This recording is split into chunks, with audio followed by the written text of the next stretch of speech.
श्री राम। शंखनाद में आपका स्वागत है। राहुल गांधी गरीबों के मसीहा, पीड़ितों के हमदर्द, मणिपुर जाते हैं, बड़ई से मिलते हैं, मोची से मिलते हैं, लोको पायलट से मिलते हैं, लेकिन ये पीड़ितों के हमदर्द राहुल गांधी दिल्ली के कोचिंग सेंटर नहीं जा पाते। दिल्ली में कोचिंग सेंटर में पढ़ने वाले बच्चों से नहीं मिल पाते, उनका दर्द नहीं बांट पाते, उन परिवारों से नहीं मिल पाते जिन्होंने ये दिल्ली की बारिश में अव्यवस्था के चलते अपने बच्चे खो दिए, जिनके बच्चों की दर्दनाक मौत हुई, उनके माता पिताओं के आंसू नहीं पोंछ पाते। राहुल गांधी के संवेदना टूर में दिल्ली के कोचिंग सेंटर के बच्चों को जगह नहीं मिलती। उनकी भावनाएं, उनका दर्द इन बच्चों के लिए नहीं जागता, इनको गले नहीं लगा पाते, इनको एक आश्वासन नहीं दे पाते कि वो उनके लिए बोलेंगे, उनकी आवाज उठाएंगे। जबकि कांग्रेस दिल्ली में चुनाव लड़ती है, अभी लोकसभा चुनाव लड़कर गई है और उन्हीं बच्चों से, उन्हीं इलाकों के लोगों से अपना वोट मांगने आएंगे। लेकिन आज राहुल गांधी उनके साथ खड़े नहीं हो सकते, क्योंकि राहुल गांधी भ्रष्टाचारियों के साथ खड़े हैं। उन भ्रष्टाचारियों के साथ जिनके खिलाफ कांग्रेस के नेताओं ने ही शिकायत की थी, जिनके भ्रष्टाचार की पोल कांग्रेस के नेताओं ने ही खोली थी। आज राहुल गांधी उनके लिए एक शील्ड बनकर खड़े हैं, उनके लिए कवच बन गए हैं कि अपने नेता ही उनके खिलाफ अब नहीं बोल सकते, भ्रष्टाचारियों के खिलाफ, क्योंकि सामने राहुल गांधी खड़े हो जाते हैं। आज राहुल गांधी आम आदमी पार्टी को समर्थन दे रहे हैं, अरविंद केजरीवाल को समर्थन दे रहे हैं, जिन्हें सीबीआई किंगपिन मानती है, उनको सूत्रधार मानती है शराब घोटाले का, और उसके सबूत दे रही है, उसके गवाह दे रही है। लेकिन राहुल गांधी आज आम आदमी पार्टी का समर्थन कर रहे हैं। वो समय जब उन्हें कोचिंग सेंटर के बच्चों के बीच होना चाहिए, जब उन बच्चों को एक उम्मीद मिलेगी कि कोई बड़ा नेता वहां गया है, उस समय पर भी राहुल गांधी वहां नहीं जा रहे हैं। और आज जब अरविंद केजरीवाल की सेहत को लेकर, उनकी गिरफ्तारी को लेकर जंतर मंतर पर प्रदर्शन हुआ, तो कांग्रेस के नेता पहुंचे, कांग्रेस के 2 नेता वहां पहुंचे, कांग्रेस के राज्यसभा सांसद प्रमोद तिवारी और असम से सांसद गौरव गोगोई। ये छोटे नेता भी नहीं है। और आज कांग्रेस ने उनको जिम्मेदारी दी आम आदमी पार्टी के इस विरोध प्रदर्शन में जाने की, और विरोध प्रदर्शन हो रहा है कि उनकी गिरफ्तारी गलत हुई है। आप प्रमोद तिवारी के बयान को सुनिए, मैं आपको बताती हूँ उन्होंने क्या कहा। प्रमोद तिवारी ने इस विरोध प्रदर्शन में, जंतर मंतर पर जो विरोध प्रदर्शन आज हुआ था, उसमें कहा कि वो राहुल गांधी, सोनिया गांधी और मल्लिकार्जुन खड़गे की तरफ से यहाँ समर्थन देने आए हैं। अरविंद केजरीवाल की गिरफ्तारी गैर कानूनी है, उनके ऊपर लगे आरोप गलत है। अब प्रमोद तिवारी ने वो बात कह दी जो उनकी पार्टी नहीं कह रही है। उनकी पार्टी जो है आम आदमी पार्टी पर इल्जाम लगा रही है, सड़कों पर उनके कार्यकर्ता कह रहे हैं कि अरविंद केजरीवाल घोटालेबाज है। लेकिन प्रमोद तिवारी कह रहे हैं कि नहीं, अरविंद केजरीवाल पर तो गलत आरोप लगाए गए हैं, उनकी गिरफ्तारी गलत है। गौरव गोगोई ने भी यही बात कही। तो यानी कि आज कांग्रेस आम आदमी पार्टी के साथ खड़ी है, और ये बिना मल्लिकार्जुन खड़गे, राहुल गांधी, सोनिया गांधी की सहमति के तो यहाँ आ नहीं सकते। यानी राहुल गांधी आज घोटालेबाजों के साथ है, आज अरविंद केजरीवाल, मनीष सिसोदिया के साथ है, जबकि उन्हें होना चाहिए कोचिंग सेंटर के बच्चों के साथ। और राहुल गांधी का आप ये ट्वीट पढ़िए। इस ट्वीट में राहुल गांधी अफसोस तो जता रहे हैं बच्चों की मौत को लेकर, कह रहे हैं कि संस्थानों की गलती है, सरकार का दायित्व है, लेकिन नाम किसी का नहीं लेते, ना आम आदमी पार्टी का, ना कि बीजेपी का। जबकि यहाँ बीजेपी के सांसद हैं, लेकिन राहुल गांधी के ट्वीट में उनके मुंह से एक शब्द नहीं निकला बीजेपी के खिलाफ। क्यों? क्योंकि अगर बीजेपी के खिलाफ बोलेंगे तो उनको आम आदमी पार्टी के खिलाफ बोलना पड़ेगा, क्योंकि आम आदमी पार्टी तो यहाँ सत्ता में है, एनसीडी में सत्ता में है, तो वो तो ज्यादा जिम्मेदार है। तो ऐसे में राहुल गांधी ने इतने मजबूर हो गए, इतने भ्रष्टाचारियों के दबाव में आ गए, केजरीवाल के लिए इतने वो गिड़गिड़ाए हुए हैं कि उन्होंने बीजेपी तक का नाम नहीं लिया, जबकि वो हर दूसरे मुद्दे पर बीजेपी को टारगेट करते हैं, क्योंकि वो अरविंद केजरीवाल को खुश करना चाहते थे, क्योंकि उन्हें आम आदमी पार्टी की ऐसी जरूरत है कि वो अपने कार्यकर्ताओं को ही ताक पर रख रहे हैं। राहुल गांधी दरअसल सिर्फ अपना प्रधानमंत्री का पद देख रहे हैं। वो सोच रहे हैं कि मैं किसी भी तरह एक बार तो प्रधानमंत्री बन ही जाऊं, चाहे 10 बैसाखियों पर बनूं, चाहे 1 साल के लिए बनूं, लेकिन प्रधानमंत्री बन जाऊं, चाहे राज्य की इकाइयां खत्म हो जाए।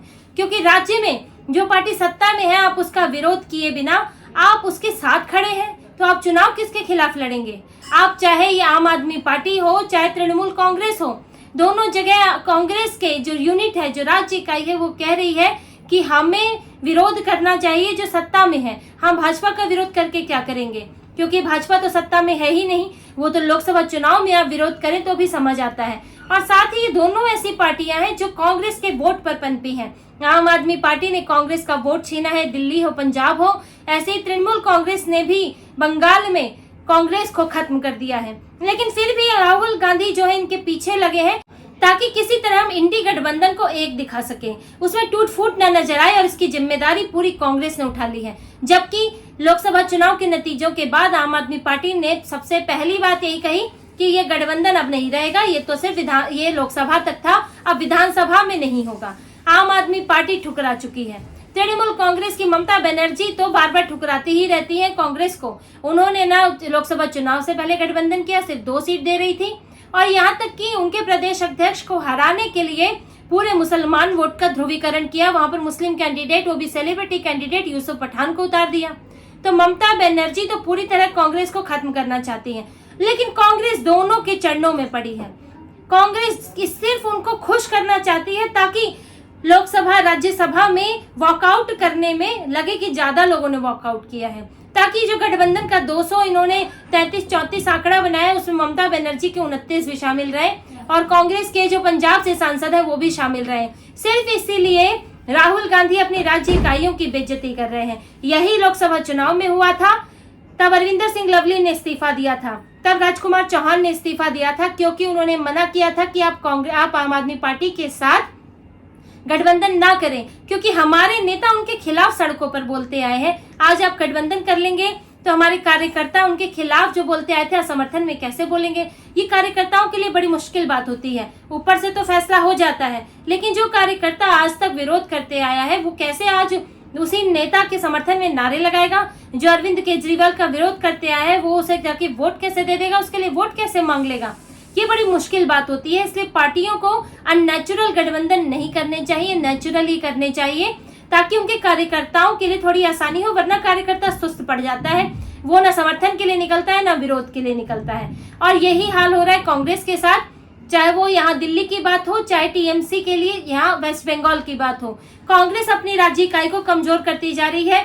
दिल्ली में तो इस्तीफे हुए ही थे और अब बंगाल में भी इस्तीफा हो गया। बंगाल में प्रदेश अध्यक्ष अधीर रंजन चौधरी ने इस्तीफा दे दिया है प्रदेश अध्यक्ष के पद से, और अब कांग्रेस के वहां पर दूसरे जो नेता है वो भी नाराज हैं। अधीर रंजन चौधरी सिर्फ अकेले नहीं है। जो बंगाल से रिपोर्ट गई है उसमें ये भी कहा गया है कि यहाँ के कई नेता इस बात से नाराज हैं कि कांग्रेस खुलकर टीएमसी के खिलाफ नहीं लड़ रही है, जबकि टीएमसी लगातार उसे खत्म कर रही है। तो कांग्रेस राज्य इकाई से खत्म होती जा रही है, क्योंकि उसके नेता लड़े तो लड़े किससे। जो सत्ता में है उसके खिलाफ आप बोल नहीं सकते, बीजेपी के खिलाफ बोलेंगे तो वो तो सत्ता में है ही नहीं। और इस तरह कांग्रेस वहां से खत्म होती जा रही है। यही बात दिल्ली में भी है। और अगर दिल्ली विधानसभा में भी कांग्रेस यही लुंजपुंज रही और क्योंकि पिछली बार भी इन्होंने विधानसभा में आम आदमी पार्टी को अनकहा समर्थन दिया था, चुनाव लड़ा था, उम्मीदवार उतारे थे, लेकिन वो लड़े ही नहीं ढंग से। एक तरह से आम आदमी पार्टी को ही सारा वोट गया कांग्रेस का। और कांग्रेस इस बात से खुश थी कि हाँ बीजेपी हार गई, बीजेपी बहुमत में नहीं आ पाई और यहाँ आम आदमी पार्टी की सरकार बन गई। तब कांग्रेस के अंदर विद्रोह हुआ था। कांग्रेस के ही नेता मिलिंद देवड़ा ने कहा था कि आप किसके लिए खुश हो रहे हैं, अपनी हार पर खुश हो रहे हैं या आम आदमी पार्टी की जीत पर खुश हो रहे हैं, किस पर आप खुश हैं, क्योंकि आपके हाथ तो कुछ नहीं लगा। और जो कोचिंग के बच्चे जिनको इस वक्त एक बड़े नेता की जरूरत थी, जब इतने पत्रकार जा रहे हैं, जो छोटे स्तर के नेता जा रहे हैं, तब इतना एक्शन हो रहा है, कोई बड़ा नेता जाता तो क्या बात होती। लेकिन राहुल गांधी नहीं गए, क्योंकि उनको अपनी प्रधानमंत्री का पद प्यारा है और उन्हें लगता है कि अगर मैं वहां गया तो वहां आम आदमी पार्टी का विरोध हो जाएगा, उन्हें बोलना पड़ेगा, आम आदमी पार्टी के खिलाफ बोलना पड़ेगा। बीजेपी के खिलाफ तो कोई संकोच ही नहीं है बोलने में, लेकिन आम आदमी पार्टी के खिलाफ संकोच है। और वो ये नहीं चाहते कि जिसको वो इंडी गठबंधन में जबरदस्ती चिपकाए रखते हैं, जो पंजाब में उन्हें खत्म करने की कोशिश कर रही है, वो उसके खिलाफ बोलना नहीं चाहते, वो उनका साथ देना चाहते हैं। तो राहुल गांधी का जो दोहरा रवैया है और जो भ्रष्टाचार के प्रति उनका प्रेम है, उनपे तो खुद भी मामला चल रहा है नेशनल हेराल्ड वाला, तो राहुल गांधी का रवैया नजर आता है कि ये सब दिखावा है। जहां उन्हें दिखता है कि बीजेपी को टारगेट कर सकते हैं, वहां वो जाते हैं, संवेदनाएं प्रकट करते हैं। लेकिन जहां उन्हें लगता है कि उनका इंडी गठबंधन को खतरा है, कांग्रेस को खतरा है, तो वो वहां नहीं जाते। वो दिल्ली में कोचिंग सेंटर में नहीं गए, जबकि दिल्ली में अभी यहाँ रह रहे हैं, संसद में आ रहे हैं, लेकिन वहां नहीं गए। कर्नाटक में किसान आत्महत्या कर रहे हैं, वहां नहीं गए। बंगाल में 2 महिलाओं के साथ उत्पीड़न हुआ, एक को तो निर्वस्त्र करके सड़क पर घुमाया गया, एक की सड़क पर पिटाई हुई शरिया कानून के तहत, वहां राहुल गांधी नहीं गए। तमिलनाडु में नकली शराब पीने से, जहरीली शराब पीने से 50 से ऊपर लोगों की मौत हो गई, वहां राहुल गांधी नहीं गए, क्योंकि राहुल गांधी का जो गठबंधन था वो प्रभावित हो जाता। और सबसे बड़ी बात कि वो गठबंधन भले ही उन्हें लात मार दे, टीएमसी उन्हें लात मार रही है, आम आदमी पार्टी भी मारती ही रहती है, जब जरूरत पड़ती है तब पुचकार देती है, लेकिन राहुल गांधी उनके चरणों में पड़े हुए हैं। वो बस अब आप उनकी डेस्परेशन देख लीजिए कि किसी भी तरह, चाहे कितना नीचे गिरना पड़े, चाहे कितना लोगों को बेवकूफ बनाना पड़े, चाहे अपने कार्यकर्ताओं को ही, उनको ही नीचा क्यों ना दिखाना पड़े, लेकिन राहुल गांधी सिर्फ और सिर्फ अपने लिए प्रधानमंत्री की कुर्सी चाहते हैं, चाहे एक दिन के लिए ही मिल जाए। ये उनके फ्रस्ट्रेशन का लेवल है कि वो अपने ही लोगों का नुकसान करने में तुले हैं। तो इसी तरह की और खबरें और विश्लेषण आपके लिए लाते रहेंगे। हमसे जुड़े रहिए, सब्सक्राइब कीजिए, कमेंट कीजिए। बहुत बहुत धन्यवाद। जय श्री राम।